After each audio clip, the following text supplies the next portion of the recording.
আসসালামু আলাইকুম এভরিওয়ান, সবাইকে জানাচ্ছি ঈদুল আজহারের অনেক অনেক শুভেচ্ছা ও ভালোবাসা। তো সবাই কেমন আছেন, কার কেমন ঈদ কেটেছে অবশ্যই জানাবেন। আলহামদুলিল্লাহ আমারও ভালো কেটেছে। তো আমি সকাল সকাল ঘুম থেকে উঠেই চলে গেলাম রান্নাঘরে। আজকে ঈদ বলে কথা, কি কি ডেজার্ট বানাবো। তো নামাজ থেকে আসার আগে আমি সব কিছু রেডি করে ফেলেছি।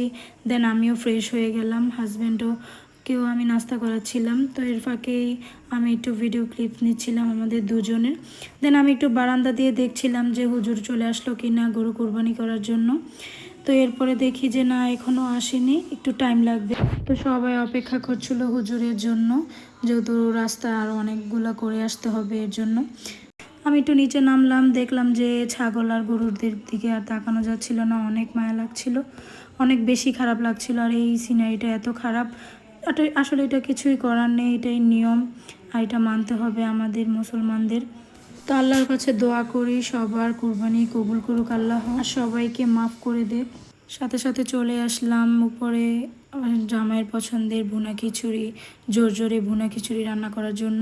দেন আমি এটা রান্না করার পর সাথে সাথে চলে আসলো মাংস। আর আমি বড় পাতিলে অনেক বেশি পরিমাণের মাংস বসিয়ে দিয়েছিলাম, যেহেতু এই একসাথে এই রান্নাটা অনেক মজা হয়, তো এর জন্য বেশি বেশি রান্না করছিলাম। দেন আমার রান্নাটা শেষ হওয়ার সাথে সাথে আমার ছেলেকে দিলাম, আর ও তো খুবই মজা করে খাচ্ছিল।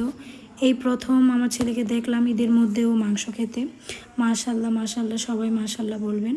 তো বিকেলবেলা একটু ফ্রি হওয়ার পর, একটু রেস্ট নেওয়ার পর, একটু তো সব কিছু গুছিয়ে রাখার পর আবারও সন্ধ্যার পর রান্নাটা আবার বসিয়ে দিলাম।